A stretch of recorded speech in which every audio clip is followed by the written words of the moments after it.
अस्सलाम वालेकुम दोस्तों, उम्मीद करता हूँ आप सब खैर खैरियत से होंगे, फिटफाट होंगे, बम्बाट होंगे। चलते हैं अपने छोटे से मिनी पोल्ट्री फार्म के अंदर गोल्डन मिस्र चूज़ों के बारे में आपके साथ इन्फॉर्मेशन शेयर करते हैं। आपको इनकी केयर कैसे करनी है, एक दिन का चूज़ा लेकर आपने कैसे पालना है, सेल किस मौसम में करना है और किस मौसम में चूज़ा डालने की गलती आपने कभी नहीं करनी, सारी बातें बारी बारी आपके साथ।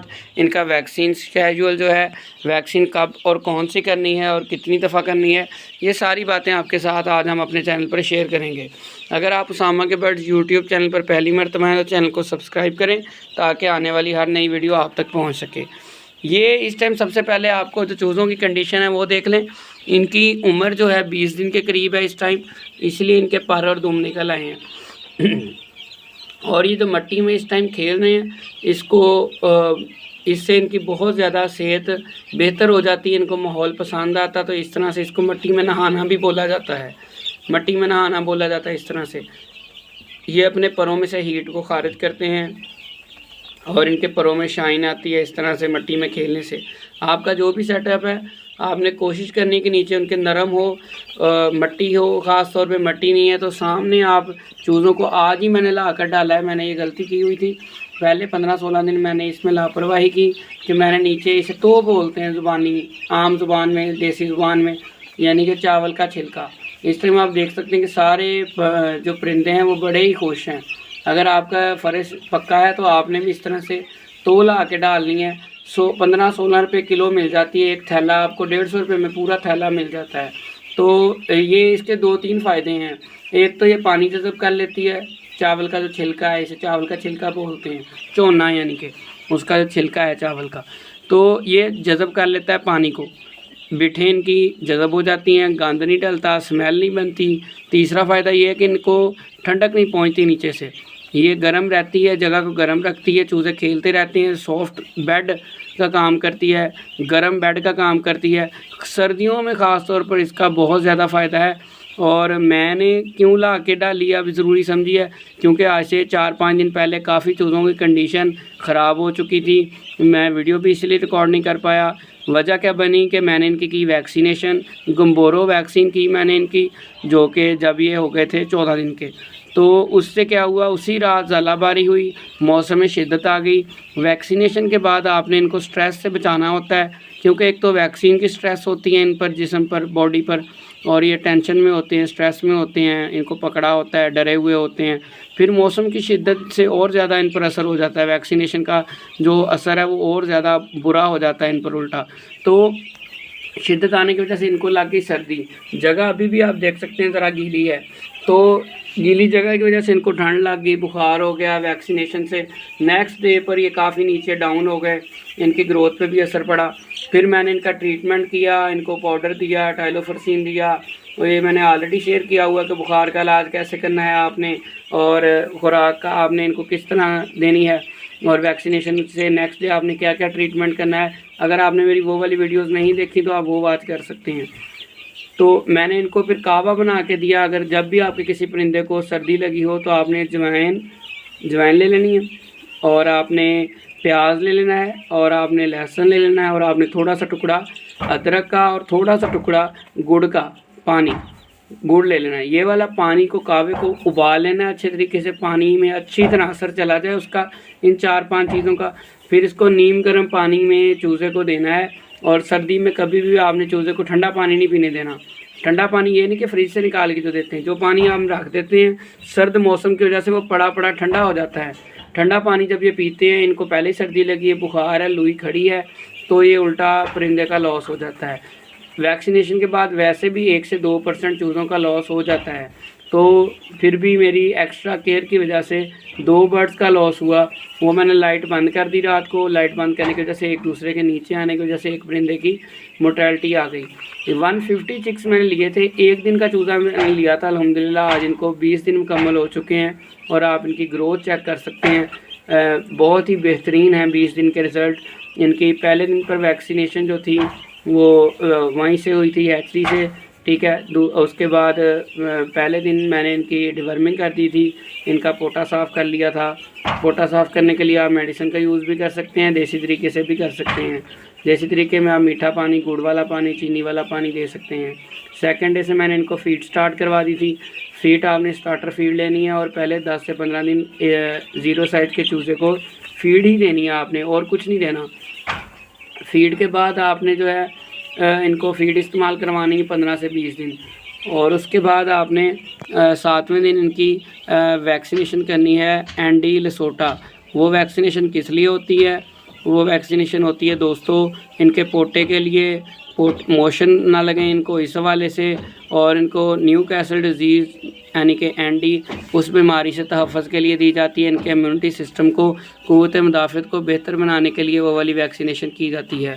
उसके बाद 14वें दिन जो है हम रिपीट करवाना चाहते तो एंडी लसोटा भी रिपीट करवा सकते थे, लेकिन मैंने ज़रूरी समझा कि हम गम्बोरो एक बीमारी है जो कि इन पर अटैक करती है जब ये लड़कपन की उम्र में, बालिग की उम्र में जाते हैं, ब्रीडिंग की एज में जाते हैं, तब वो बीमारी अटैक करती है। याद रखिएगा, वैक्सीन हमेशा बीमारी से पहले की जाती है। बीमारी के दौरान अगर आप सोचें कि अब मैं वैक्सीन कर दूं जल्दी से, तो जिसने कल लॉस होना है परिंदे का, वो आपका आज ही हो जाना है। फिर बीमारी में कभी वैक्सीनेशन नहीं होती। वैक्सीनेशन हमेशा तंदुरुस्त सेहतमंद परिंदे को की जाती है, क्योंकि उस पर एक दफ़ा उसने डाउन होना है वैक्सीनेशन से, 1-2 दिन उसने डाउन होना है। अगर आप कमज़ोर या हल्के बीमार चूज़े की वैक्सीनेशन कर देंगे तो वो उसी दिन आपको ओके टाटा बाय बाय कर देगा। तो आपने वैक्सीनेशन तंदुरुस्त और दरमियाने मौसम में करनी है। दिन में गर्मी है तो रात को करें, दिन में बहुत ज़्यादा, अगर दिन में रात को बहुत ज़्यादा सर्दी है तो फिर दिन में करें। इस तरह से आपने मौसम सेलेक्ट करना है। वैक्सीनेशन के बाद इनको 2 घंटे के लिए आपने रेस्ट देनी है, यानी कि पानी खुराक नहीं देनी। फिर 2 घंटे के बाद लाजमी पानी रखना है। वैक्सीनेशन के बाद इनके पास 2 घंटे के बाद पानी लाजमी मुयस्सर रखें। फीड का इस्तेमाल करवाएं इन्हें। वैक्सीनेशन कोशिश करें इनको ड्रॉप्स मुंह में डाल के करें, ना कि पानी में मिक्स करके। वो सबसे बेहतर तरीका गिना जाता है ड्रॉप्स इनके मुंह में डालने वाला वैक्सीनेशन का। वैक्सीनेशन कितनी तरह की होती है मैं ऑलरेडी बता चुका हूँ, आपको आज की इस फिर वीडियो में बता देता हूँ। वैक्सीनेशन दोस्तों एंडी लसोटा होती है, एंडी क्लोन होती है, एंडी आईबी होती है, यानी ब्रोंकाइटिस सांस की बीमारी वाली जो होती है, और गम्बोरो की होती है। इनकी मैं 2 ऑलरेडी वैक्सीनेशन कर चुका हूँ। वैक्सीनेशन जब आप बर वक्त करेंगे और अच्छे टाइम से करेंगे, इनके स्केड्यूल के मुताबिक करेंगे, तो चूज़े की ग्रोथ, चूज़े का वज़न, सब कुछ आपको वाज़ह फ़र्क नज़र आएगा। कमज़ोर चूज़ा वैक्सीनेशन बर्दाश्त नहीं कर पाता, उससे आपने घबराना नहीं है। वैक्सीनेशन हमेशा ठंडी लेके आनी है। गर्म वैक्सीनेशन, ख़राब वैक्सीनेशन अगर आपने लगा दी तो आपके सारे परिंदों का लॉस हो सकता है। तो मल्टीविटामिन का यूज़ भी मैंने करवा रहा हूँ, फीड का इस्तेमाल करवा रहा हूँ। फीड के अलावा दाल, रोटी, सालन, सब्ज़ी, ये कोई चीज़ अभी इस्तेमाल नहीं करवानी। लास्ट टाइम जो मैंने सेकंड व्लॉग मैंने सेल किया था, इसी यूट्यूब चैनल पर आपके साथ इन्फॉर्मेशन भी शेयर की थी, तो उसमें मैंने यही गलतियाँ की थी कि मैंने स्टार्ट में इनको बाजरा डालना शुरू कर दिया। फिर कुछ दोस्त भाई हैं, अतीक भाई हैं, मेरे बड़े अच्छे कोलीग हैं, उनका फार्मिंग का बड़ा एक्सपीरियंस है। उन्होंने मुझसे पूछा कि क्या कैसे पालते हो, मैंने बताया, कहते बहुत गलत तरीका है आपका। तो आप बाजरा तो बड़े देसी मुर्गे को दिया जाए उससे भी बड़ी मुश्किल हज़म होता है। वज़न में बेशक वो हल्का है, छोटा दाना है, चूज़ा आसानी से उठा लेता है चोंच में, लेकिन वो हज़म नहीं होता। इनकी बीठें बंद हो जाएंगी, इनका पोटा रुक जाएगा, इन्हें बुखार हो जाएगा। जैसे ही पोटा रुकेगा बुखार हो जाएगा, बुखार रुकेगा खाना छोड़ देगा, खाना पीना छोड़ देगा, तो 2 दिन में इसका अल्लाह का हुक्म हो जाएगा। तो आप इनको फीड पर ही रखो 15 से 20 दिन लाजमी तौर पर। जब इनका पोटा डेवलप हो जाए, मजबूत हो जाएगा, इम्यून सिस्टम बन जाएगा, उसके बाद आप इनको देसी चीज़ें डालें। फिर आपकी मर्ज़ी है देसी पर पाल लें, आपकी मर्ज़ी है फीड पर पाल लें। अब मेरा आगे कोशिश है कि मैं मिक्सचर चलाऊँ, देसी और फीड मिक्स सा, ताकि बहुत एक्सपेंसिव काम भी ना हो और जो है बिल्कुल सब्ज़ियाँ वगैरह भी ना हों सिर्फ, क्योंकि उससे फिर विटामिन मिनरल की कमी बहुत होती है। फीड इनके अंदर सारी कमियां पूरी कर देती है। फीड उन्होंने बड़ी रिसर्च के बाद बनाई होती है।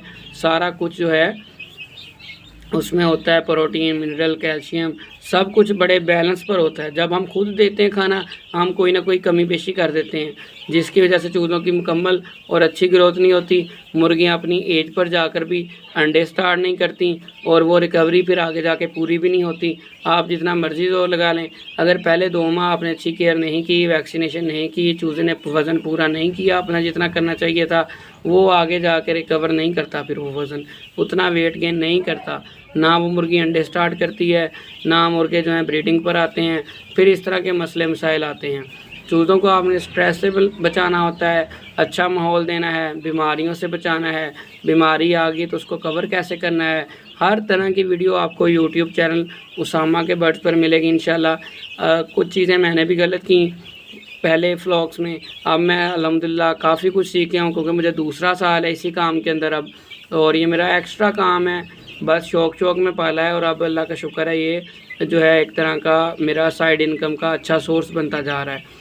उम्मीद करता हूँ आपको आज की हमारी वीडियो और बातें पसंद आई होंगी। चैनल पर पहली मर्तबा आए हैं तो चैनल को सब्सक्राइब कर लें। अगर कोई टिप्स शेयर करना चाहते हैं, नॉलेज देना चाहते हैं तो अपना नॉलेज बिला झिझक हमसे शेयर करें। कुछ पूछना चाहते हैं तो बिला झिझक हमसे सवाल पूछें, कमेंट सेक्शन में पूछें। उम्मीद करता हूँ आपको वीडियो पसंद होगी। मिलते हैं इंशाल्लाह अपनी नेक्स्ट वीडियो में। अल्लाह हाफिज़।